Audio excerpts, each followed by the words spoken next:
It's a beautiful day. Hot, not, we in a spot. It's not a prison story, but it's a life lesson story. What happened to me back in the day, one of my testimonies. So I'm going to start off.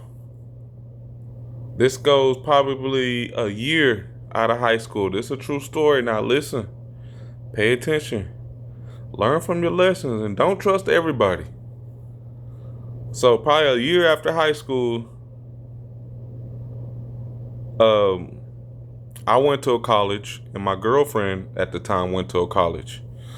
And I'm not going to name the university, but at a university, they had a college dorm, and they had 4 rooms in each dorm. And it was kind of like an apartment, set up like an apartment complex, kind of. But anyway, it was like spring break or summertime, one of those where people are off, the kids are off. Anyway, y'all won't believe what happened. So I knew of him because he went to the same high school as me, but he went to that same university as my girlfriend. And he had some friends over. And at the time, he invited me over there. So it was me and my girlfriend. So we came over there and we chopped it up or whatever. And a couple of his guys came from somewhere. I don't know. I think like Memphis or something. And they started smoking or whatnot, weed. So we was on the couch. Me and my girlfriend was on the couch at the time, and we was talking. And then my homeboy was like, "Hey D, y'all want to smoke? Y'all smoke?" And I was like, "Hell yeah!" So at this time, what they were smoking out of was like a 32-ounce Gatorade bottle, but like carved like a bong type. I don't know if we used to smoke stuff like that back in the day, but yeah, and they filled it up with ice. I remember that. They filled it up with ice. I guess that enhances the smoke whenever. But anyway, they filled it up with ice, and they hit it or whatnot. And it's like they had a conversation. Now, looking back, I can understand everything that happened, but I guess don't think everybody your friend. Let's just say that. So stick with me. You'll learn the lesson. It's not a prison story, but it's a life lesson story. Please listen. So, where was I at?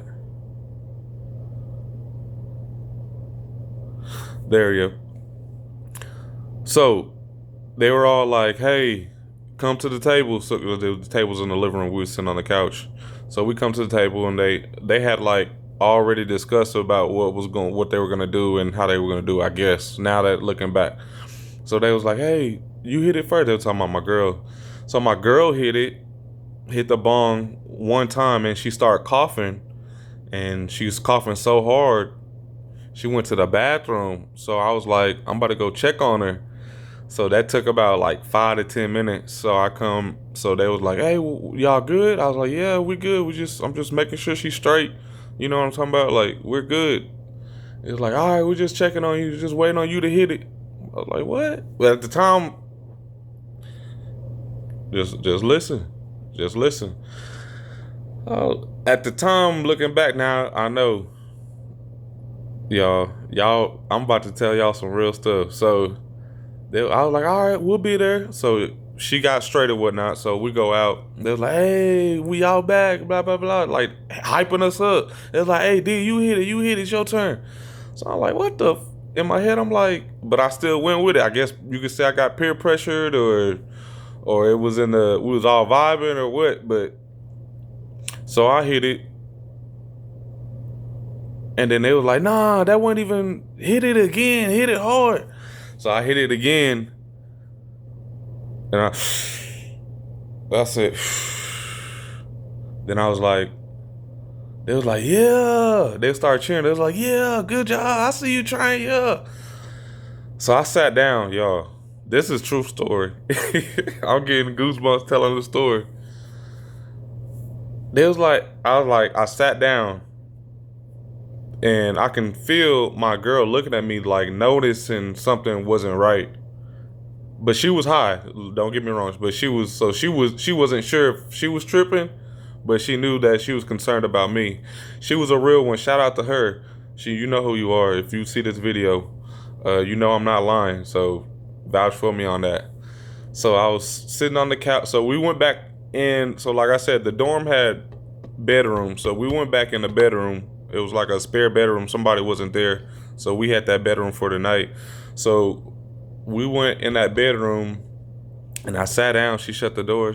And I sat down and I was like, babe, I'm not all right. And she was like, what do you mean? I was like, call my mom. I'm going to die. She was like, what? she was like, she was like, babe, stop joking. I was like, nah. I said, I don't know what they did to me or what, but I don't feel right. I was like, I do not feel right at all.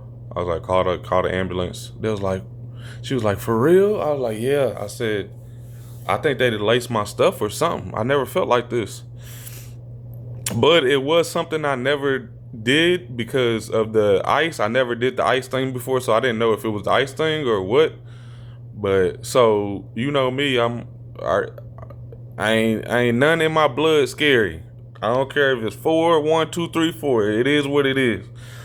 But I was looking out for my girl at the time. But at that time, I didn't care. But I was still kind of messed up. So I was like, I was so messed up. I told her walk me into where they at because I couldn't walk. I was like, I guess I was stuck or what. I was tripping, and they was two of them was playing the game. One was sitting on the couch and one was sitting on the bed. They had like a little couch, a little couch in there. But they always like looking at TV. They wouldn't look at me. I remember that they wouldn't look at me. So they was like, some of them was grinning. Like this is a true story, y'all. Focus, stay with me. So they all grinning, watching the game, playing the game. At this time, around the time I was in high school and in college, like NCAA and all that, that was out. That was hot, especially in college. 'Cause that's what a lot of people just used to do on their free time or what. So in bed or whatnot. But anyway, back to what I was saying. I'm standing and I was like, hey, what's up with it? Well, what y'all did? They was like, what you talking about? I was like, I don't feel right. I said, y'all did something or something. I said, I don't feel right. What's going on? Talk to me. See the couple, see one dude laugh. I was like, nigga, what's funny? So I'm at this point, I'm like sobering up, but I'm still kind of out of there. They was like, nah, you tripping, bro. You tripping. Y'all, you just chill out. You like, just eat something. This a true story. So it was a bowl of spaghetti. I guess they cooked spaghetti that night. So it was a bowl of spaghetti. It had a bowl of spaghetti with spaghetti in it. Then it had the spoon. He was like, just eat that bowl of spaghetti right there. Just eat it. So they all thought I was gonna take it back to the living room. But anyway, I just grabbed the bowl. I was so messed up, y'all. This is true story. I grabbed the spaghetti with my hands and started eating it like this. But I smacked the hand on my forehead. This is a true story. I smacked the hand on my forehead and started eating it like this. They was like, what? They was like, bro, he's tripping. They was like, I was like, yeah, I told you I'm tripping. Like, what's going on? I was like, you told me to eat the spaghetti and I'm steady chewing. So they laughing at me and everything. They was like, I was like, babe, take me to the hospital. These niggas ain't doing nothing but helping me. They hid her keys. This is a true story. I'm not making this up. They hid her keys. She was like, I'm trying to find my kid. I was like, where's her keys at, y'all? What's going on? Where are the keys? So as I'm slowly like amping up and getting mad, but kind of out of it, so I don't want to act too much, because this was in this was at a place where if you act up, I'm sorry to say, I'm not racing them, but them laws will take you to jail, and you probably won't come back, especially out there. But anyway, so I didn't want to act too much. So, but and this time I'm aware of my surroundings all the time because I do security and stuff, and I'm just football player and all that. But so I'm slowly seeing dudes trickle out slowly but slowly. So I'm like, you know what? They was like, just put that nigga in the shower, put him in cold water. So my girl takes me in the door and back into the room and locked it and shut the door and locked it. And she put me in the shower, and I was on the shower full cold. And this is true story. I'm marching in the shower saying I'm effing, excuse my language, saying I'm fucking retarded. I'm fucking retarded. She was like, no, you're not, babe. No, you're not. You're freaking out. Please just calm down. She was like, talk to me. Count to one. And I was treated like a little freaking 2-year old how she was talking to me, but she was helping me. She really showed me love. Shout out to her again, because she really looked out for me. I don't know if she wasn't there. I don't know if I would have lived. I don't know if I would have been alive, y'all. I'm being dead serious. So shout out to her. But anyway, she was like, just calm down, calm down. And this water, I swear to God, this water is full cold water. I'm marching in the shower saying I'm effing retarded. I'm effing retarded. She was like, no, you're not. You're not. Just calm down. Just calm down. So you're gonna be okay. You're gonna be okay. So at that time, I don't know how they got in, but they got into the room that we was in, and they got in the bathroom, and they was like laughing at me butt naked, y'all. I'm dead serious. Y'all be careful who y'all talk to. Everybody ain't your friend. They was laughing at me like butt naked. So then I've really, I think my girl shut the door or whatnot. So they left. And so I stayed in the shower for like 12 to 15 more minutes. And then I slowly start sobering up, but I wasn't all the way back to where I was at. So I sat on the bed, and she said I was stuck for like 20 minutes just in one spot. And then, like I said, luckily she was there. Then I don't know if y'all seen The Exorcist, where that little girl, when she's possessed, she like throws up on a scene, and the vomit projectiles out against the wall, like real far. Well, that's what the hell I did. It went so far, y'all. It went far, it hit the wall. It was all on the bed, like all that throw up, and I just threw up. Like I did that like 2 times. Then I laid in my throat up, and then she got me up and she wiped everything down, but not all of it, because I remember later on that night, or maybe that next morning, we cleaned up all that, and the smell was unbearable, y'all. It was nasty. I remember at the time my coach called me. He was like, we always used to talk, and he called me. He was like, "Are you all right?" We started conversation. He was like, "You all right? You don't sound right." He was like, "What's going on?" I was like, "Oh, I'm good." He's like, "You're not even talking right." And then so we got off the phone. So he knew I wasn't all right. So I was so the next morning, so that happened. So the next morning I kind of sobered up, but I was probably like 60%, y'all.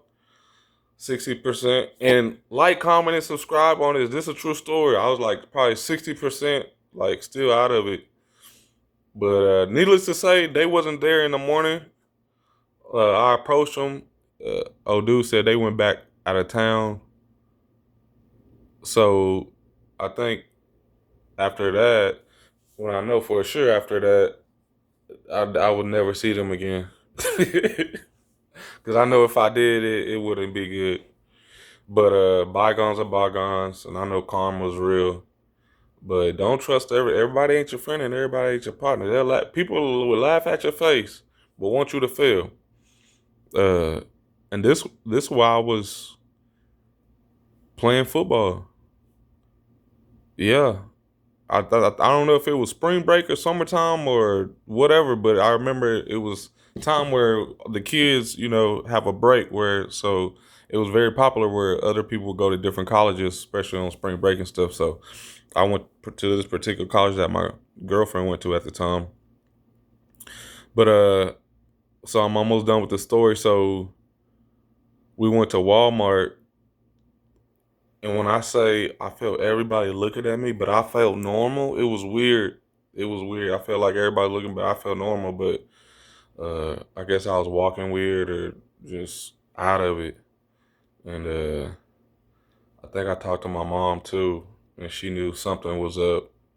But eventually, I told her when we went back home. Me and my girlfriend told her what happened and stuff because I know she didn't believe. Nobody would believe the story that I told, especially when I did this part and said the eating part. Like that was that was crazy, like for real.